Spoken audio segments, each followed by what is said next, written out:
Jesus. Amém. Amém, irmãos? Glória a Deus, que coisa linda. Hoje de manhã eu assisti esse vídeo junto aqui com os irmãos e não pude me segurar, porque a gente tem tanta saudade, né? Os irmãos vão indo. E eu estava brincando agora há pouco com o pastor Orlando. Cadê o pastor? Está ali o pastor Orlando, a pastora Débora. Estava agora brincando com ele ali. O pessoal chega todo arrebentado. É a hora que está bom, vai embora. O Orlando e a Débora também fizeram isso, né? A hora que estava bonzinho, falou, Deus me chamou. Fala, mas tem que ficar aqui com a gente. Foram lá plantar as igrejas em Coronel Vivida, Chopinzinho. E o mesmo aconteceu com o Luan, com Vanessa. Uma bênção. A hora que estão assim, bonzinho, estão indo embora, né? Muitos Deus está levando como missionários daqui. Olha para quem está do seu lado e fala assim, logo é você também, fica esperto. Seus filhos, sua casa, logo vai estar dentro da sua casa, você vai falar, é mesmo, aconteceu comigo agora, né? Deus abençoe. Bom, irmãos, nós estamos no mês da família e amanhã começa o nosso jejum. A Daiane, ou Creide, né, esteve aqui falando conosco e eu quero reforçar que amanhã começa o nosso jejum. Então, você tem que comer um docinho, come igual um desesperado até meia-noite. Depois da meia-noite, esquece. Eu já estou pensando aqui que a hora que eu voltar do culto, eu vou comer aquele pedaço da barra de chocolate que ficou lá, para não ter tentação amanhã, né? Mas nós vamos começar esse jejum. Quero reforçar, irmãos, o jejum, por conceito bíblico, ele é considerado jejum quando você fica sem comer completamente, tá bom? O conceito bíblico de jejum é, não entra nenhum tipo de alimento na minha boca sólido. Então, o que nós chamamos de jejum, na verdade, é um propósito. Só para os irmãos entenderem. O que nós faremos agora durante o mês da família, o jejum de Daniel, que nós chamamos, que é o que Daniel fez também lá na Bíblia, é um propósito, na verdade, porque nós não queremos que os irmãos deixem de ir para a mesa. Não, durante o mês da família, a mesa é um lugar super especial. E nós vamos para a mesa, sentaremos à mesa com as nossas famílias, mas ali na mesa nós vamos assim sentar de modo intencional. Nós estamos em jejum. Esse alimento não vai entrar nessa semana na minha mesa. E por que não? Porque eu quero me lembrar que eu estou orando, buscando a Deus para ser alguém melhor nessa casa. Eu quero melhorar para você. Eu quero ser melhor para minha esposa, para os meus filhos, para os meus pais. Quero reforçar também, irmãos, que o jejum não é uma maneira da gente convencer Deus. Não, agora Deus amoleceu porque eu estou jejuando. Eu vou jejuar para ver se eu convenço Deus. Deus não é convencido pelo nosso jejum, amém? Não é Deus quem muda no jejum, somos nós que mudamos. Uma vez eu vi essa ilustração, nunca mais me esqueci, de um pastor que ele dizia, sabe, quando um navio está chegando no porto, ele lança suas cordas no porto, e então os marinheiros começam a recolher as cordas e cada vez mais o barco, o navio está perto do porto. E quem está no navio, ali olhando, tem a sensação que o porto está vindo para o navio. Mas a verdade é que é o navio que está indo para o porto. Quando jejuamos, não é Deus que vem fazer as nossas vontades. Somos nós que vamos então quebrantados, nos aproximando mais dele. Amém? Ok, gente? Então, o jejum vai ser um propósito poderoso. Faça com sua família, de modo intencional. Mas, pastor, vou receber visita. Visita entra no jejum com a gente. Tá bom? Mas e as crianças? Lá em casa, elas entrarão. Já começaram a reclamar semana passada. Mas não tem problema. Vão entrar no jejum junto com a gente. Essa semana é só açúcar. Então, você que tem alguma dificuldade, por favor, procure um médico. Veja se tem algum problema, mas vamos juntos, eu acho que será poderoso. São 3 semanas apenas, depois nós vamos tirar os grãos e os farináceos, eu acho que essa é a parte mais difícil para alguns, que daí a gente nem sabe o que comer, vai tomar café da manhã, toma só um café, vou embora, porque eu nem sei mais o que comer mesmo. E a última semana será o jejum de carne. Aí você vê uns irmãos nervosos aqui na igreja, é porque tirou a carne dos tigres. Mas é só uma semaninha. E outra coisa importante, irmãos, um irmão falou para mim, pastor, cortei a carne, foi uma beleza, eu só comi frango e porco. Não, irmãos, aí não adianta nada, né, irmãos? Isso aí é uma maldade, sem vergonha. Não, é todo tipo de carne. Açúcar agora grãos e farináceos na outra semana, e na última semana tiramos completamente a carne. E por último, nós vamos fazer um culto aqui, encerrando esse momento. Teremos apenas um culto de manhã com Santa Ceia, e depois você vai poder comer carne à vontade, como diz na Bíblia, até sair pelos ouvidos. Tá bom? Não, nem tanto, né, irmão? Senão aí também é gula. Mas daí você vai poder entregar o seu jejum assim feliz por ter seguido esse propósito. Amém? Podemos contar com os irmãos, seremos milhares de irmãos, toda a Rede Zoe, milhares de irmãos envolvidos nesse mesmo propósito. Qual é a nossa oração durante o jejum de Daniel? Senhor, muda a minha vida, me transforme em alguém mais parecido com Jesus, porque o problema na minha casa sou eu, e eu quero ser mais parecido com Jesus. Essa é a resposta que eu quero dar para toda a minha casa. Amém, irmãos? Louvado seja Deus. Bom, no mês da família também, nós então iniciamos uma série de mensagens. Estamos falando de um personagem, apenas um personagem durante toda a nossa série. Hoje é a terceira mensagem. E o nosso personagem é José. O José do Egito, que, segundo o meu amigo, o pastor Danilo Figueira, chamar ele de José do Egito é uma maldade, porque ele não queria ter ido para o Egito. No Egito ele sofreu demais, e quando ele estava para morrer, ele falou, pelo amor de Deus, tira o meu osso do Egito e leva para outro lugar. Mas a gente, assim, acostumou a chamá-lo de José do Egito. E esse José, a Bíblia diz assim sobre ele, José é um ramo frutífero junto à fonte, e os seus ramos sobem o muro. Olha só o que a Bíblia está dizendo, esse cara que viveu tudo o que alguém pode passar dentro de uma família, continuou frutífero. Por isso o nosso tema é frutificando em família. E eu quero profetizar, durante todo esse mês nós profetizamos frutificação na sua família. Até nas áreas que você considerou que já tinha morrido, já estava estéril, definido por Satanás, estéril nessa área, não dá mais para frutificar. Esse relacionamento não vai mais avançar. Nós estamos declarando, como José, eu e você, juntos à fonte, para frutificar em todas as áreas da nossa vida, em nome de Jesus. Amém? Na primeira semana, nós falamos sobre a família idealizada, que ela não existe. Então, para de buscar a família idealizada, ela não existe. O que existe é a família abençoada. Eu ouço muitas vezes as pessoas dizendo, sabe, pastor, eu me frustrei muito na minha família. É verdade, mas é verdade também que você deve ter frustrado muita gente na sua família, porque não há a pessoa perfeita, não há a família ideal, mas existe a família abençoada, que é a família que entendeu que não é perfeita, mas que pode contar com a intervenção de Deus na sua vida. A segunda mensagem foi pregada semana passada, no Dia dos Pais. Eu vi o pastor Geraldo lá atrás, eu acho, pastor Geraldo que compartilhou aqui com a gente, uma bênção, pastor Geraldo, e falamos então sobre os sonhos de Deus para nossas famílias. Deus tem sonhos para nossas famílias. E a ênfase da semana passada era, não busque os seus sonhos para a sua família, mas busque os sonhos de Deus para a sua família. Às vezes nós estamos tão frustrados porque nós estamos querendo que Deus cumpra o sonho nosso na nossa família. Deus está dizendo, eu tenho sonhos que são maiores do que os seus. Você sabe a história do Joãozinho? Toda história tem um Joãozinho. O Joãozinho chegou numa sala, estava o seu pai e um amigo do pai, eles estavam na casa desse amigo. Tinha um pote assim grande de balas e o dono da casa falou, Joãozinho, pega a bala ali. E o Joãozinho não pegava.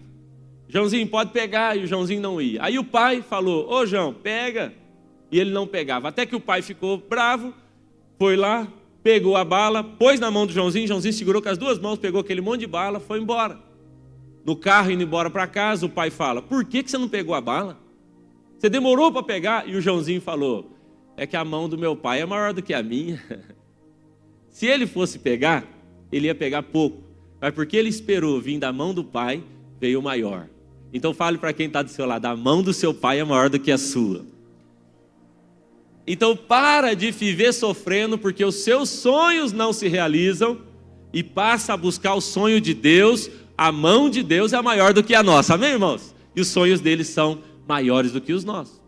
E hoje eu quero compartilhar com os irmãos a terceira mensagem que se chama consagração em família. Abra sua Bíblia, por favor, em Gênesis capítulo 39. Nós vamos ler alguns textos aqui, como disse, falando da vida de José. Então, em Gênesis capítulo 39, tem uma parte aqui que é muito, muito séria a respeito desse rapaz. Achou aí Gênesis capítulo 39? Quero reforçar com os irmãos. Muita gente nos acompanha aqui pelas redes sociais, pelo YouTube, vai ouvir essa mensagem em algum momento. Queremos abençoar a sua vida e declarar bênção do Senhor sobre sua família. Creia que Deus tem sonhos para a sua casa, para a sua família. Você que está em casa agora, receba em nome de Jesus a palavra dele se cumprindo sobre você. E você também, irmão, que está aqui pela primeira vez, sabe? Você não entrou aqui à toa. Deus marcou um encontro para a sua família. Eu achei maravilhoso, Vanessa dizendo, há 14 anos eu entrei por aquela porta. Não é a porta, não é a igreja, não somos nós, não são os pastores, líderes, o nome, a denominação, não, é a presença dele. Quantos aqui de nós entramos por aquelas portas também todo arrebentado e hoje estamos aqui vivendo uma bênção de Deus na nossa família? E hoje eu tenho certeza que é o seu dia. Você que entrou aqui sem esperança, expectativa para a sua casa, creia, porque Ele está aqui, Ele se move no meio do seu povo, então você tem a chance hoje de ver sua casa sendo restaurada em nome de Jesus, tá bom? Seja bem-vindo a essa casa. Então diz assim em Gênesis capítulo 39, a partir do verso 7, e aconteceu que, depois dessas coisas, a esposa do seu senhor começou a cobiçá-lo, veja isso, e convidou ele, venha, deite-se comigo. Irmãos, entenda aqui o contexto. Bom, José tem 17 anos, pode deixar esse texto aqui para nós. José tem 17 anos, esse menino sofreu tudo que dava para sofrer. Ele agora está longe dos seus pais, seus irmãos fizeram mal para ele, e ele está numa nação estranha, uma nação idólatra, e ele está lá no meio do Egito, escravo. Provavelmente ele foi caminhando, acorrentado, lá de Israel até o Egito, mais ou menos 500 quilômetros. E ele foi até lá, chegou sofrido, agora lá, ele é levado para a casa de Potifar. Potifar é uma função, alguém muito importante dentro do império. E ele está dentro da casa desse cara. Esse cara, por ser importante, por ter um cargo de alta patente ali no reino de Faraó, ele então provavelmente tem uma casa boa, vive no luxo, e lá tem uma mulher, que a Bíblia não fala o nome dela, mas nós nomeamos ela como a mulher do Potifar ou a Potifera. Sempre tem uma Potifera por aí. E a Potifera, que não devia ser uma moça feia, ela agora está olhando para José e falando, esse aí é meu, dentro da minha casa, meninão, jovem, o rapaz bonito, e ela está de olho nele. E agora José tem a chance de se deitar com aquela mulher, ninguém está vendo, a coisa para ele poderia acontecer normalmente. E a Bíblia diz então que essa mulher chamava ele e dizia, deite-se comigo. Agora olha a resposta dele, verso 8. Mas ele se recusou. E ele disse à esposa do seu senhor, eis que meu senhor não sabe do que está comigo na casa. Veja só, ele está dizendo, tudo ele tem me colocado por mordomo. Ele nem sabe o que tem aqui, porque ele confia em mim. Agora, tudo do que ele me colocou nas mãos, ele só não me colocou uma coisa, que é você. É o que a Bíblia diz. E ele está dizendo, você é mulher dele. Como então eu poderia fazer tamanha maldade? Escuta isso. E pecar contra Deus. Escuta agora o que ele está falando. Como é que eu poderia cometer tamanha maldade? Mas ele não está falando contra o meu Senhor, contra os meus pais, contra a minha igreja. Ele diz, como é que eu poderia estar pecando contra Deus? Esse cara tem uma consciência poderosa. Então, o verso 10 diz, e aconteceu que enquanto ela falava com José, diga comigo assim, todos os dias, a mulher era insistente. A mulher era complicada, a Potifera, ela insistia. E a Bíblia diz que ele não dava ouvidos. Irmão, você pode imaginar a cena? esse menino lá passando rodo, varrendo o quintal, e ela vinha. E a Bíblia diz que todos os dias, deita comigo. Irmão, ele tem 17 anos, se esse menino é 17 anos, saudável, os hormônios à flor da pele, você acha que não havia nele desejo? Já aqui, alguns dias a gente tem falado para os jovens, os adolescentes, 17 anos, irmãos, não é demônio não, é hormônio mesmo. O menino está na flor da pele e ela está dizendo, deite-se comigo, vamos lá. Mas ele não lhe dava ouvidos, é o que a Bíblia diz, não se deitava com ela. Mas aconteceu que, certo tempo, José entrou na casa para fazer o seu serviço. Olha só, e não havia ninguém dos homens ali dentro da casa. E a Potifera falou, é hoje que eu pego esse novinho. Ela estava daquele jeito endemoniada e tarada. E aí ela falou, é hoje. E a Bíblia diz, verso 12, e ela o apanhou por suas vestes, dizendo, deita-te comigo. Sabe o que ele fez? Meu Deus, esse menino é maravilhoso. E ele deixou a sua veste na mão dela. E fugiu e saiu correndo. Ah, irmãos, a gente precisa olhar para a vida desse rapaz. E ele corre. E aí você sabe que ela arma para ele. Agora ela arma para ele dizendo, olha aqui, fiquei com a roupa dele na minha mão. Esse rapaz veio e tentou me violentar. E agora ele é preso por algo que ele não faz. Por ser santo, por se separar, por levar a vida com Deus a sério. Parece que a vida dele piora. E esse é o texto que nós vamos meditar aqui nesse momento. Vamos orar? Pai, fala ao nosso coração. Essa é a sua palavra. E nós estamos aqui, Senhor, assim, cientes de que a tua palavra, ela foi escrita para nosso ensino, como ela mesma diz. Isso não é um texto antigo que não fala mais para a gente hoje. Esse é o texto que aconteceu com José há milhares de anos, mas isso é o que acontece com a gente todos os dias. Todos os dias temos escolhas a fazer. Todos os dias teremos que escolher entre uma vida séria com o Senhor, santa, ou a vida à nossa maneira. E hoje, ó Deus, nos ajuda a escolher corretamente, fazer as coisas do seu jeito. Nos ensina, Pai, pela tua palavra, a ser uma família segundo o seu coração. Em nome de Jesus. Amém. Irmãos, o tema dessa mensagem é consagração em família. Achei interessante que a gente vai falar desse assunto exatamente um dia antes da gente iniciar um jejum, um processo de consagração com toda a nossa casa. Sabe, hoje de manhã, eu estava cedo ali orando e eu fiz, por curiosidade, quis olhar a lápide de Billy Graham. Você já viu? Billy Graham morreu em 2018 e tem lá na lápide de Billy Graham algumas descrições, e são poucas na verdade, mas hoje de manhã eu quis fazer isso, quis dar uma olhada lá. A gente separou uma foto aqui da lápide dele, fala ali que ele foi um pregador do Evangelho de Jesus Cristo, mas tem uma coisa interessante, irmãos, que você vai perceber que isso acontece em quase todas as lápides.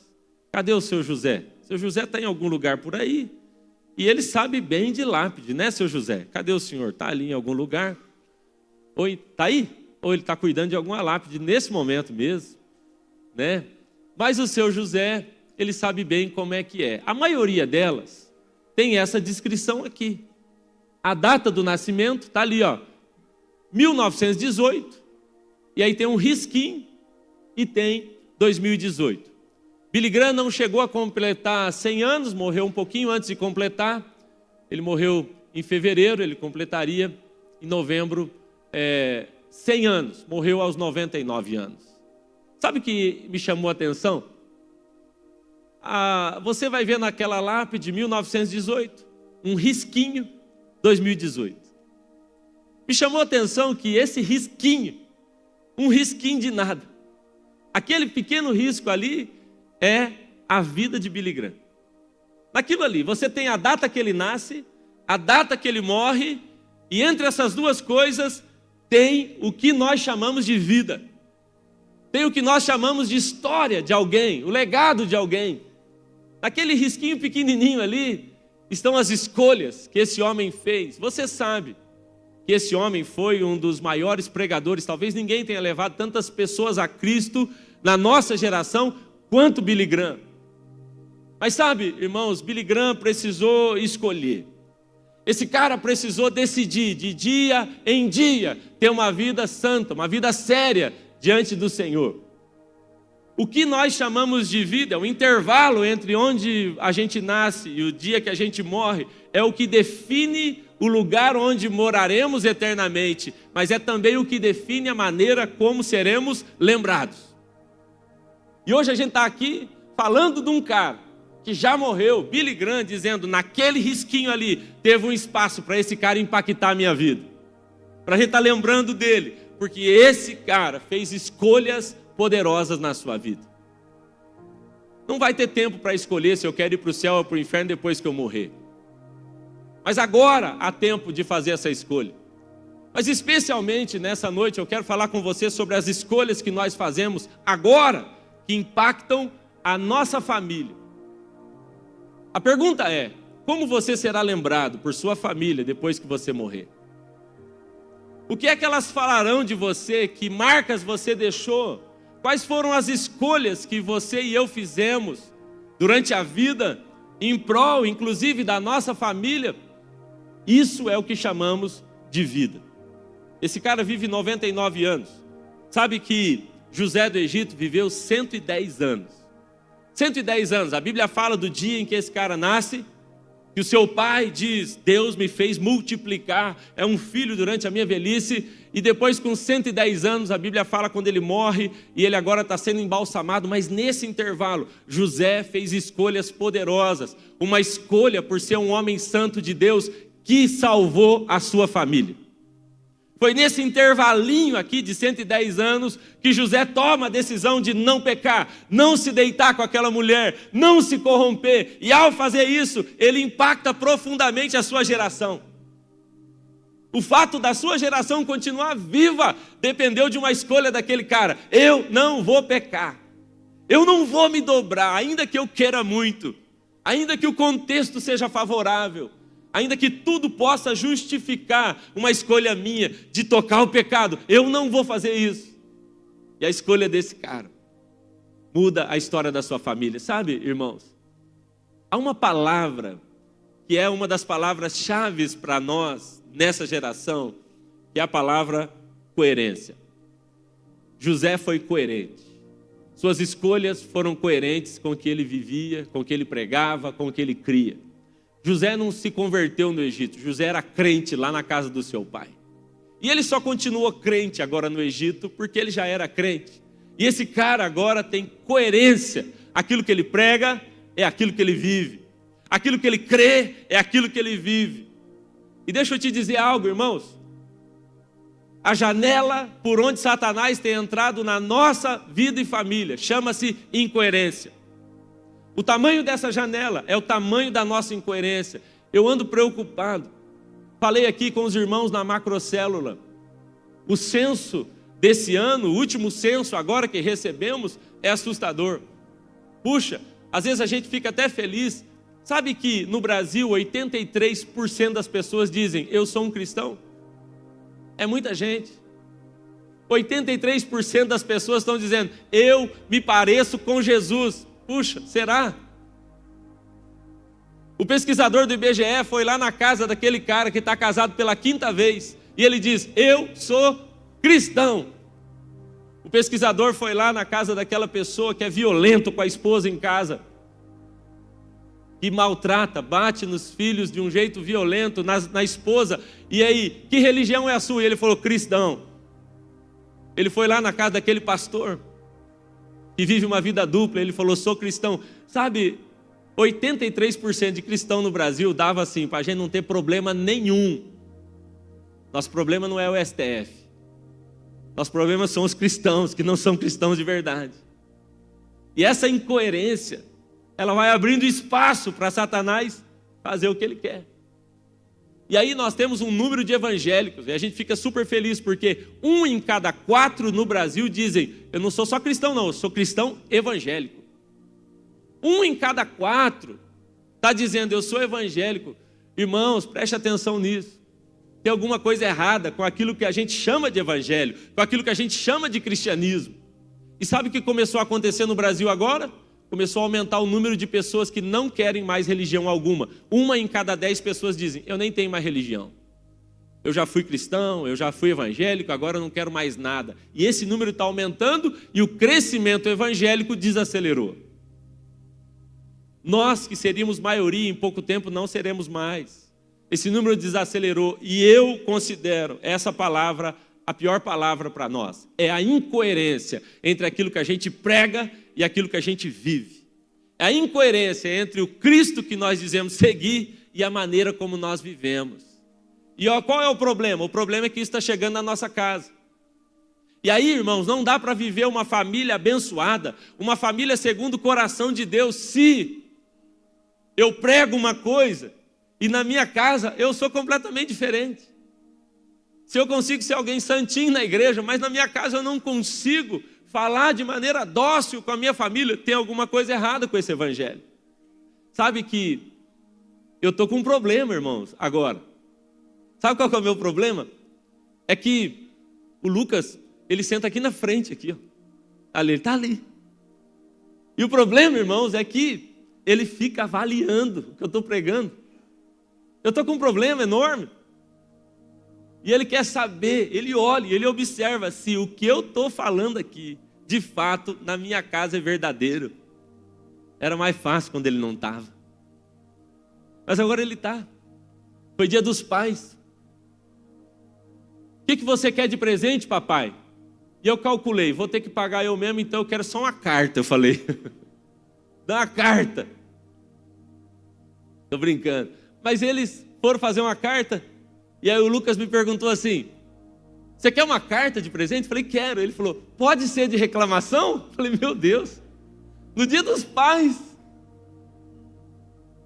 E eu estou vendo, irmãos, assim, eu estou pressionado agora. Quando eu vou pregar, eu falo, mas será que ele vai falar que ele veio isso na minha vida? E eu estou percebendo, irmãos, que essa incoerência é exatamente o lugar onde Satanás consegue operar dentro das nossas casas. É o marido que ele é ótimo para liderar uma célula, mas ele é péssimo para liderar uma oração em casa. É o marido que ele é ótimo para trabalhar e servir na igreja, mas em casa ele não faz nada por sua família. São os filhos que são ótimos em honrar e serem submissos aos pastores, à liderança do shape. Mas em casa não honram e obedecem aos filhos. São as esposas que têm sabedoria para tudo no ministério, mas não têm sabedoria em casa. Irmãos, olha só, essa é uma conversa de família. E eu estou dizendo a vocês, é a minha crise. Não é uma conversa para julgar ninguém. Eu estou dizendo, eu estou me colocando nesse lugar. Nós vamos precisar, irmãos, entrar num lugar de coerência com esse evangelho que a gente prega. Ou nós vamos perder nossas casas. E eu tenho uma coisa para dizer a vocês, pais. A nós, pais. Pode ser que trazer o seu filho na igreja se torne o seu maior pesadelo. A Bíblia diz, pastor, ensina o menino o caminho que deve andar. Mas não é o caminho da igreja, não. Eu penso o seguinte, vou ensinar o caminho que ele deve andar. Vou levar meu filho na igreja. Esse pode ser o seu pior pesadelo. Porque vindo à igreja, ele vai sentar lá e ouvir no Kids. Isso é errado. Aí ele vai lembrar, meu pai faz. Isso é errado. Ele vai lembrar, na minha casa tem. Pode se transformar no maior pesadelo da sua vida, a incoerência da sua casa com aquilo que é ensinado aqui nesse lugar. Ensina a criança o caminho que deve andar, é literalmente pegar na mão dessa criança e dizer, anda comigo e você vai entender o que é cristianismo. Não é ensinar a ir para a igreja, glória a Deus por vir para a igreja, mas não é sobre isso, é sobre ser coerente a ponto do evangelho da minha vida ser mais alto do que o evangelho que eu prego nas minhas mensagens. Sabe, irmãos, eu sei que você já percebeu, quantas vezes você viu Satanás destruindo famílias por conta dessa incoerência? Quantas vezes você já viu pessoas frustradas com a gente por conta dessa incoerência? E aí a gente fala assim, o capeta está acabando com a sociedade. Será? Será que ele está precisando fazer alguma coisa? O diabo, o Satanás entrou na minha casa. Mas por qual caminho você acha que ele entrou lá? O Satanás está acabando com o meu casamento. Será que não foi aquela pornografia sua? Será que não é o fato de você ter adulterado que destruiu sua família? E agora é o capeta que você quer culpar? Presta atenção, irmãos. É incoerente. José era um homem santo de Deus. José decidiu, eu não vou negociar. Não, e ele só tinha 17 anos. Ei, adolescentes, jovens, ele só tinha 17 anos, solteiro no Egito. Você não sabe o que significa isso. Solteiro, não no Rio de Janeiro, no Egito. Ah, irmão, o pau quebrou para cima daquele menino. E ele foi firme, eu vou ser santo. A frase dele mexe comigo. Faria eu algo assim contra o meu Deus? Esse cara está posicionado. Não é porque ele quer receber uma bênção. Não, é porque ele decidiu, eu vou me consagrar a Deus e minha casa vai colher isso junto comigo. Você pode imaginar comigo? E se ele tivesse negociado? Irmãos, e se ele tivesse se deitado com a mulher, a Potifera? Você acha? Ele não podia dizer, pensa aqui comigo, se fosse a gente. Poxa, já estou todo lascado mesmo. Meu pai me esqueceu. Agora minha mãe está morta. Puxa, os meus irmãos me odeiam. A Bíblia diz que ele naquela cova clamava, angustiado. É a palavra de Rubens sobre ele. Sofrimento daquele menino. Aí ele chega lá no Egito, vai para dentro da casa do Potifar. Se é para ser escravo, então vão ser escravos na casa de Potifar, que é melhor. É o lugarzinho melhor. Agora a comida dele é boa, o ambiente é bom. Ali está gostoso e de repente aparece uma mulher dizendo, vem, deita comigo. Ninguém está vendo, você é solteiro. No Egito todo mundo faz. Ei, aqui no Egito os escravos dormem com as mulheres. Aqui é normal, não tem casamento para depois fazer sexo. Não, aqui é normal, vamos lá. Você acha que esse cara não foi tentado? Agora a minha pergunta é, e se ele tivesse cedido? E se então José tivesse dito, tá bom, justifica, eu vou me deitar com essa mulher. Você acha que a sua família receberia o que recebeu lá no final ou não? Sabe, irmãos, quando a sua família chega no Egito e a família está morrendo, a família precisa de comida, eles encontraram lá um homem de pé, porque em santidade e consagração ele se manteve nos piores momentos da sua vida. E porque esse cara resolveu se consagrar, agora ele pode dizer para a sua família, ei, Deus me mandou antes de vocês aqui. Ele tinha um plano e eu não negociei nada. E agora eu posso dizer, eu vou viver os sonhos de Deus para a nossa família. E ele abençoa o pai, ele abençoa os irmãos, ele abençoa a família. Sabe, irmãos, porque tantas vezes nossas casas não podem viver os sonhos de Deus para ela, porque nós negociamos princípios valiosos demais. Uma noite de prazer, uma olhada, uma fugida, foi um momento e aquilo não vale a pena. Por favor, você conhece uma família destruída pelo pecado, sim ou não? Irmãos, eu quero afirmar isso aqui junto com vocês, porque é mais fácil terceirizar a culpa. O capeta está destruindo a minha família. Será? Será que não foi a sua falta de domínio próprio? Será que não foi a sua infidelidade? Será que não foi a sua grosserice?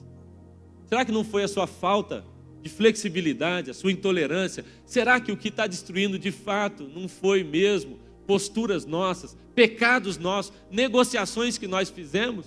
Não dá para culpar Satanás em alguns momentos. Nós abrimos portas, nós permitimos que ele entrasse, irmãos, e agora está na hora da gente também dizer, não vai ficar aqui mais, em nome de Jesus, amém, irmãos? Quando José decide se consagrar, ele decide viver o plano e o propósito de Deus para a sua família e para a sua casa. O que eu estou dizendo aqui é que uma decisão nossa hoje, de ser sério e andar em santidade com nossa família, consagrar-nos junto com as nossas famílias, pode gerar resultados eternos para toda a nossa geração. Amém, irmãos? E é isso que nós queremos hoje falar aqui um pouquinho com os irmãos. José toma essa decisão. Os resultados são maravilhosos. E eu quero falar um pouquinho com você sobre 4 lições importantes que nós aprendemos sobre a santificação e a consagração em família. Anote aí, se você puder, anote para você poder praticar na sua casa. Primeira coisa,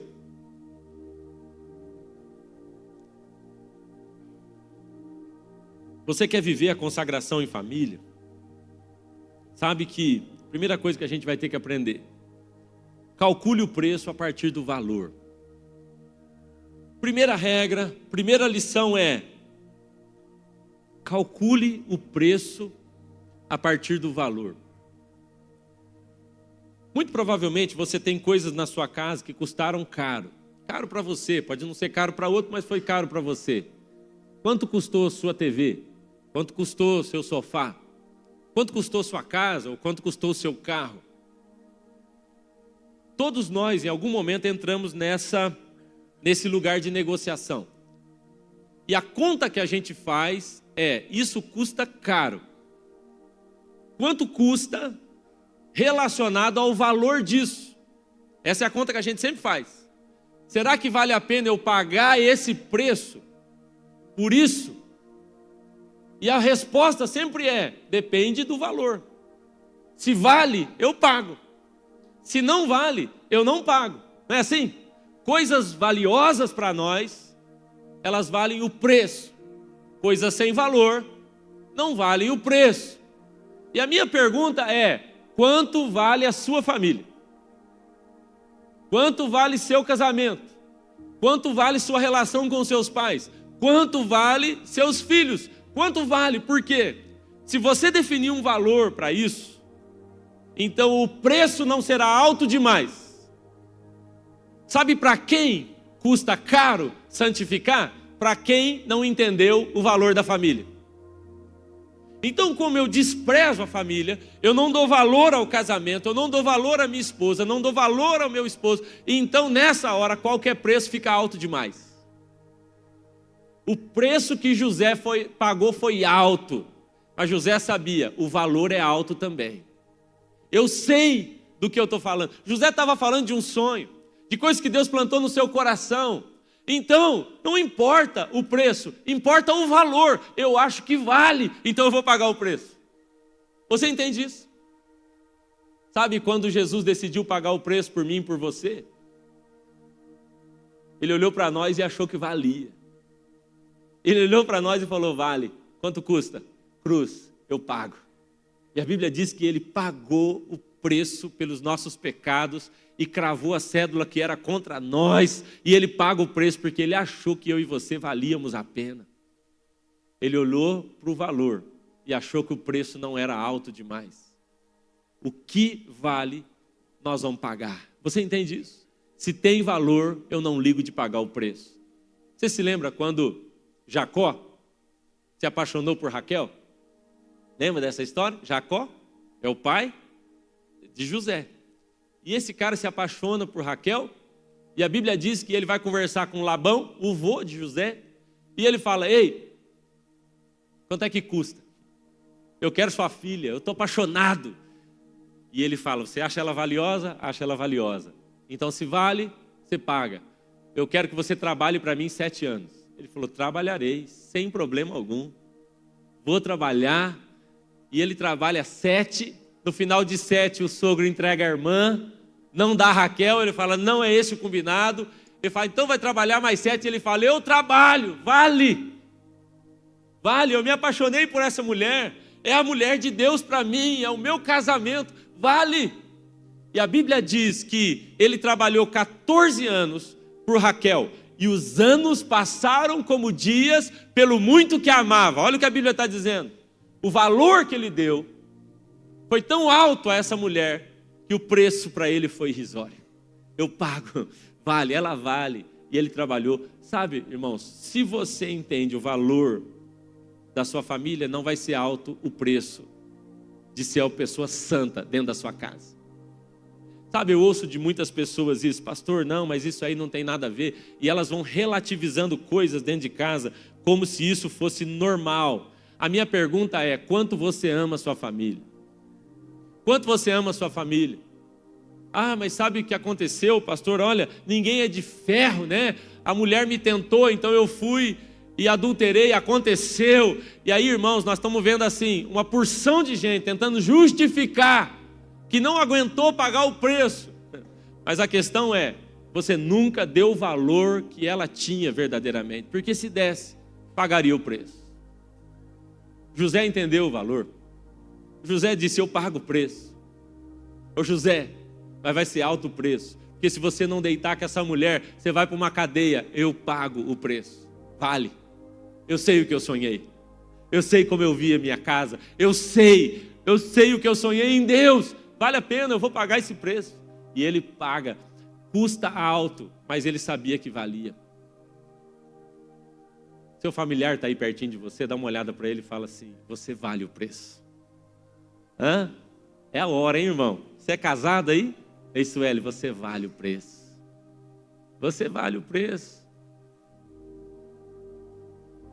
Se vale, vamos pagar. Vamos pagar, irmãos, porque nunca vai ser caro demais. Ser santo não vai ser caro demais. Não é? Não adulterar não vai ser caro demais.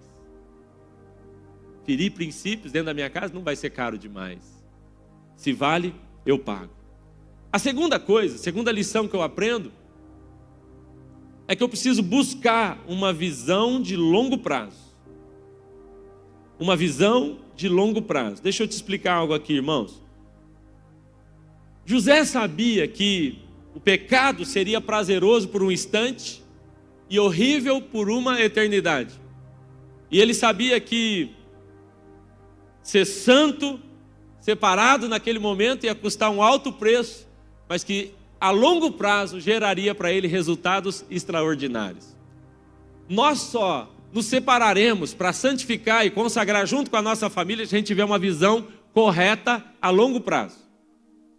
A longo prazo, irmãos, santificação, santidade, é uma coisa que só vai funcionar na nossa vida e nós só vamos abraçar esse processo quando eu entender os resultados que ela gera a longo prazo. Por quê? A curto prazo não gera resultado algum. Sabe, quem aqui vai na academia? Deixa eu ver, quem vai na academia aqui? Levanta a mão. Alguns. Quem não vai, mas estava precisando ir, levanta a mão. Quem levantou a mão dizendo que vai, mas só pagou e nunca chegou lá? Tem um irmão que falou assim para mim, essa semana, pastor, eu não estou indo na academia, mas eu já estou usando o boné da academia e já paguei a mensalidade, né? Já tem alguma coisinha ali.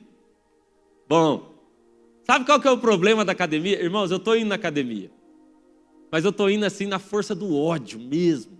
Nunca gostei de academia, eu tenho dificuldade, eu estou indo lá, mas eu não gosto. Até outro dia, o rapaz lá falou assim para mim, e aí pastor, parece que você está pegando gosto. Eu falei, eu estou quase vomitando aqui, irmão, eu estou quase vomitando, eu estou pensando toda hora em ir embora. Eu fico aqui pensando, vou tomar um café, vou embora, vou tomar um café. Não, eu vou na força do ódio lá. Por que que é tão ruim a academia? Por que que é melhor a Netflix? Por que que é melhor o X-Tudo? Meu Deus, que delícia, Coca-Cola. Por que que é melhor essas coisas, irmãos? Sabe por quê? Porque eu vou na academia. Por que que eu odeio academia? Eu vou lá, faço exercício, eu dou o meu melhor. Supino com 4 quilos. Eu estou indo assim, e aí, irmão, eu estou acabado. 1 hora depois, a minha mão está com calo. Eu já nem estou mais, aquelas músicas me deixando até tonto. Aí eu falo, eu vou embora. Mas aí, qual que é o problema? Eu suei, estou dolorido, estou saindo de lá, e eu olho no espelho, não mudou nada. Eu queria ir um dia e sair de lá bombado. Pronto, estou saudável. Tá bom, mas não acontece. E eu já estou agora 4 meses, né, Sueli? Fiz um propósito com Deus. 4 meses, estou lá firme. Sabe o que mudou? Mudou nada. Mudou minha fome, eu estou com mais fome. Eu estou com vontade de desistir mais ainda que eu estava no começo. Por quê? A curto prazo, ela gera dor, gera cansaço, gera um preço e não traz um resultado. A questão é que a longo prazo, se eu continuar em nome de Jesus, a longo prazo, isso vai trazer resultados enormes na minha saúde. Qual que é a dificuldade? O problema é que a tentação do outro lado é que a curto prazo ela me dá resultados imediatos. Porque se por um lado eu vou na academia, canso e não recebo recompensa alguma aparentemente, por outro lado, se eu comer um x-tudo, meu Deus, uma Coca-Cola, uma pizza, na hora eu já tenho a recompensa. Se eu quiser o prazer de assistir um Netflix na hora, não vou na academia, vou ficar deitado aqui, é na hora a recompensa. Só que a longo prazo isso vai gerar sobre mim resultados horríveis. Quem está entendendo aqui? Então a consagração em família é um negócio que você vai fazer, irmãos, hoje. Você vai dizer, nós vamos tomar uma decisão agora, nós não vamos mais negociar, nós vamos pagar o preço, vai ser agora. E aí você faz isso hoje e amanhã você olha lá para sua casa e piora. Sabe? Fica até pior. Eu vou na academia, eu espero que eu vou ficar bombado, daí só sai com dor, é sempre dor, está doendo ainda, o que está acontecendo? Parece que está piorando. José falou, eu vou santificar. Sabe o que eu queria que acontecesse com José? De verdade, meu sonho é que na Bíblia tivesse escrito assim, e José falou para a mulher, Potifera, não me deitarei com você. Faria eu tamanha maldade contra Deus? E puf, agora ele já se transforma no governador do Egito, na hora. Sabe o que aconteceu quando ele resistiu a ela? Acusado de violência sexual, foi parar dentro de uma cadeia. Porque a curto prazo, a santificação parece que piora a nossa vida. As pessoas não gostam da gente, o pessoal começa a reclamar. Agora começou com esse negócio aqui dentro de casa, antes não era assim. A casa está piorando, você começou a ir para a igreja, piorou a nossa vida. Os músculos doem. A longo prazo, a recompensa vai chegar. Aquele menino fica naquela cadeia, e ele está lá, irmãos, e ele passa anos ali dentro. O cara que ele ajuda esquece dele. O cara vai embora 2 anos, o cara nem lembrou dele. E ele está dentro daquela cadeia. Por quê? Porque ele decidiu não negociar princípio dentro da sua casa. Não melhorou a vida dele, piorou. A curto prazo piora.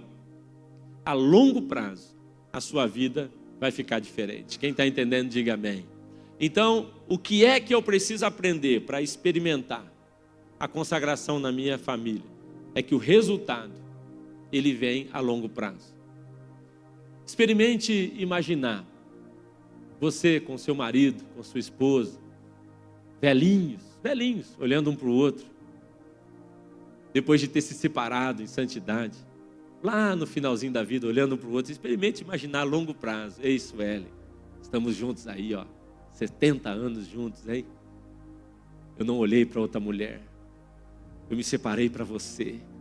Olha a nossa geração, olha os nossos meninos, onde é que estão? Experimente olhar para os seus filhos, a longo prazo, imaginar eles falando de você. Meu pai e minha mãe não negociaram valores dentro da nossa casa. A longo prazo, você vai encontrar seus filhos missionários por aí, pastores, pregadores, olhando para você a longo prazo, dizendo, eu lembro, meus pais, eles não negociaram, eles não brincaram. Ele teve a chance, ele podia, ela podia. Todo mundo fazia, foi como o Egito, mas eles não negociaram. A longo prazo, irmãos, os resultados virão. Olhe para quem negociou e veja onde é que estão os filhos, onde é que está a família agora. Olhe para quem negociou e veja, depois de 5 casamentos, como é que ficou. Sabe, irmãos, que existe um dado perigoso, que é o seguinte, quando um pai se divorcia, a chance de um filho menino divorciar está em 35%. E a chance de uma filha menina divorciar está em mais de 50%. E aí você acha que vale a pena uma noite de prazer e depois a longo prazo olhar para a sua geração e ver ela toda arrebentada? Você acha que vai valer a pena isso, irmão? Preste atenção, olha a longo prazo, vai valer a pena ser santo, separado, santificado. Eu quero ser como Cristo, porque no final das contas é o que vai valer. Amém, irmãos? Em nome de Jesus, o Senhor está mudando hoje o nosso coração. Em terceiro lugar, para a gente orar, crie uma cultura de santidade na sua casa. Sabe, a gente precisa criar uma cultura. Mais uma vez eu quero insistir que santidade não é um processo onde eu mesmo procuro as coisas santas e me santifico. Claro, santidade é o resultado da santificação de Cristo em nós. Nós sabemos disso. Mas não tem como viver a santificação sem que eu caminhe como Cristo, seja como Ele. E algo interessante, irmãos, é que nós podemos na nossa casa criar uma cultura de santidade. Eu posso. Como que eu faço isso? Sabe, nós precisamos, como José, gerar um ambiente de santidade. Eu acho legal perceber que José estava pronto para aquela mulher. Ele estava pronto. Quando ela falou, vem, ele falou, não. A Bíblia não mostra ele titubeando, não é verdade? A Bíblia não mostra ele, vou pensar, vamos ver, vamos calcular. Não, é não e ponto. Sabe, José vem de uma cultura de santidade. Por que eu digo isso?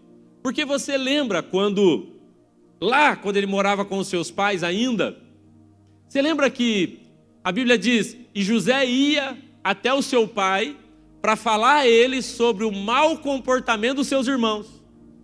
Ele já percebia, ele já tinha um padrão diferente dos irmãos.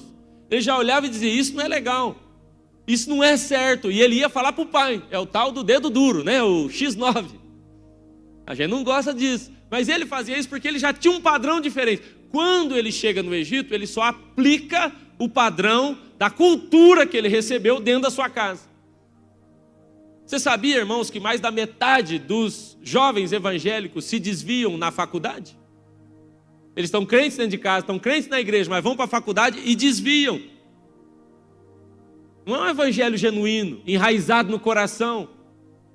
Então, quando a gente está falando de evangelho, de cristianismo, é sobre uma cultura. É sobre dar culto à coisa certa dentro da minha casa. É sobre saber o que é que tem altar na minha casa e o que não tem, é cultura. E para isso, nós vamos ter que aprender algumas coisas. Como é que eu gero uma cultura dentro da minha casa? Primeiro, eu me torno um modelo. Ok? Nós começamos por aqui.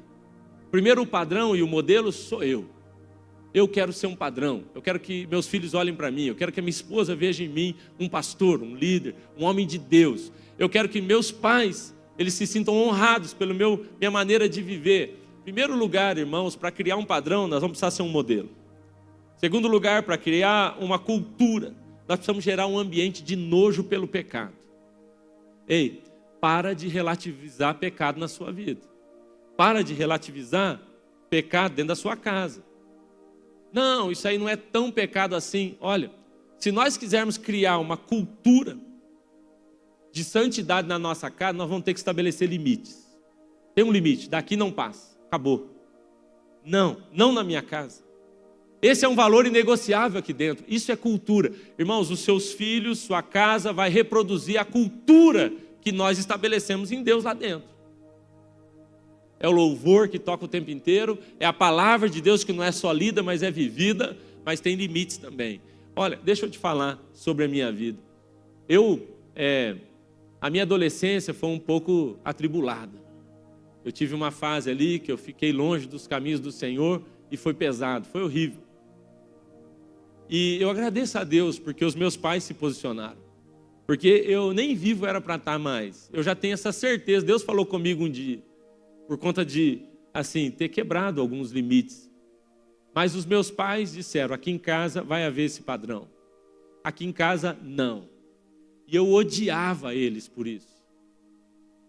E naquela hora, quando os meus pais diziam, não, esse é o limite aqui. Irmãos, eu lembro que eu chegava domingo eu chegava virado, às vezes do sábado, e eu ia para a minha casa para tomar banho, e eu chegava lá, a casa estava trancada, e meu pai estava no culto com a minha mãe, e aí eu ia lá e falava para o diácono lá na porta, pede a chave lá da minha casa para o meu pai, e a resposta vinha o diácono dizendo, seu pai disse que não vai entregar chave nenhuma, é para você ficar no culto até o final, só vai para lá depois que ele for. Eu odiava o meu pai. A longo prazo, isso me trouxe para esse altar. Eles colocaram limites. Aqui em casa não vai entrar bebida. Filho, aqui não. Não, mas não, aqui não nessa casa. Vai abrindo exceção. vai quebrando os princípios, vai abrindo na sua casa, assim, limites. Abra, depois vai buscar o seu filho em algum lugar que você não vai gostar. Não tem problema não. A música aqui nessa casa, filho, não será essa. Eu odiava os meus pais, porque eu queria ouvir na época, nem vou falar o nome, mas eu queria ouvir lá uma banda. Aqui não, e eu odiava. Eu colocava alto no meu carro. Eles diziam, aqui na nossa casa não. Hora de ir para a igreja, todo mundo vai. Eu não vou, vai. Mas eu não tenho liberdade? Não tem. Não tem. Você está aqui nessa casa, você vai. Eu odiava. Minha mãe me obrigava a ler a Bíblia. Eu odiava ler a Bíblia. A longo prazo, os limites e a cultura que eles estabeleceram me trouxeram aos pés do Senhor. Escuta o que eu estou dizendo. Seu filho vai te odiar por um tempo. Alguns da sua volta vão sair da sua casa. Mas deixa eu te pedir algo, seja firme, estabeleça uma cultura. Aqui nessa casa não entra bebida. Aqui nessa casa namorado não vem dormir. Aqui nessa casa não vai ter o que você quer. Esse é o padrão dessa família. Isso imprime no coração do seu filho, da sua casa, uma cultura e um limite. Não negocie isso. Eu estou falando como um adolescente que viveu isso dentro de casa. Me fez bem. Na hora eu queria matar eles. Eu odiava. Sabe o que eu queria? Eu quero ganhar dinheiro para sumir dessa casa. E hoje eu não vejo a hora de encontrar meus pais. Eu quero voltar, eu quero estar perto deles, porque eles cuidaram de mim. A pior coisa que um pai pode fazer pelo seu filho é deixar ele viver o que ele quer. Porque a pior resposta de Deus para nós seria, seja feita a sua vontade. A melhor resposta de Deus para nós é, você vai experimentar o que eu tenho para você. E você vai ouvir nãos nessa casa. Crie um padrão. Crie uma cultura na sua casa. Não tenha medo de ser firme. José estabeleceu um padrão. Ei, moça, você não me conhece. Eu sirvo um Deus. Sabe, eu tenho pensado nisso até. Eu tenho um amigo e a gente ficava assim no quarto. Eu, na época, era solteiro, a gente dormia no chão, eu e ele, um do lado do outro. E ele falava assim, Cezinha, sabe o que eu penso? A gente tinha que se preparar para algumas situações. Eu falava, como assim? Ele era meio louco, meio maconheiro, sei lá. Não, brincadeira, ele já era crente. Ele falava assim, não, ele tem que se preparar para situações. Eu dizia, como assim? Por exemplo, se agora alguém pegar uma arma, pôr na sua cabeça e falar, nega Jesus, o que você fala? E aí ele ia me preparando para várias situações. E a gente começou então a criar o hábito de fazer isso sempre. E ele dizia, sabe cara, a gente não vai conseguir viver a santidade se a gente não se preparar para algumas coisas. E hoje eu me lembrei disso, eu falei, sabe que ele tem razão? Eu quero me preparar, eu quero estar pronto para responder corretamente, para dizer não, esse é o limite, esse é o padrão, não vai passar daqui. Eu lembro de um dia que ele falou assim, César, ele me chamava de César, então imagina só se alguém vai te assaltar. O que você fala se alguém vier te assaltar? Eu falei, não sei. O que você falaria? Ele falou, sabe o que eu ia falar? Eu ia dizer, você é mesmo um cara muito pobre, tem que ficar me roubando para ter as coisas. É porque o seu Deus é um Deus podre, miserável. Se o teu Deus é podre e não te dá, o meu Deus me dá, pode levar. Eu falei, cara, você é louco. Foi isso que eu falaria. Aí no outro dia eu fui trabalhar e saí do meu trabalho, eu ia tomar um café do outro lado assim, só que era uma rodovia. E no meio da rodovia tinha um canteiro e eu estou parado ali esperando os caminhões, caminhão para cá e para lá, e um rapaz veio me assaltar. Outro dia. E ele falou, ei, é um assalto. Eu já contei para vocês. Passa aí o que você tem. Eu falei, rapaz, você pegou o pior, hein? Não tem nada. E ele falou, não, me dá aí. Eu falei, olha. E na hora eu lembrei. E aí eu tinha um relógio só, eu já contei essa história. Tinha um reloginho e ele falou, então me dá o relógio. E eu falei, ei, cara. Falei até com o sotaque do meu amigo. Seu Deus não te dá, o meu Deus me dá, rapaz, toma o relógio. Aí sabe o que eu fiz? Arranquei a camiseta e falei, leva a camiseta, leva tudo, porque eu tenho um Deus generoso. Ele falou, você é louco, e saiu correndo, foi embora. Levou o meu relógio. É uma cultura que a gente vai criando, eu não vou cair nessa, eu não vou entrar nessa. Estão me oferecendo maconha, eu já sei o que responder. Estão me convidando para isso, eu já sei o que responder. Meus filhos chegam em casa, eu já sei o que dizer. Eu não vou entrar nessa, eu não vou quebrar o padrão, eu não vou deixar os limites serem quebrados. É assim e ponto final. Nessa casa tem uma cultura. Nós servimos a um Deus santo. E não dá para ter uma relação com Deus Santo se nós não escolhemos viver uma vida separada para Ele. O problema não é o capeta, o problema não é o diabo, o demônio, o problema são as nossas escolhas erradas, que estão deixando Ele fazer o que Ele quer na nossa família. Em último lugar, vou pedir para você ficar em pé, para a gente poder orar. O pessoal do louvor puder vir para cá também, nós vamos orar. Quero terminar assim, mas em último lugar, não se esqueça que todo pecado ele é primeiro contra Deus.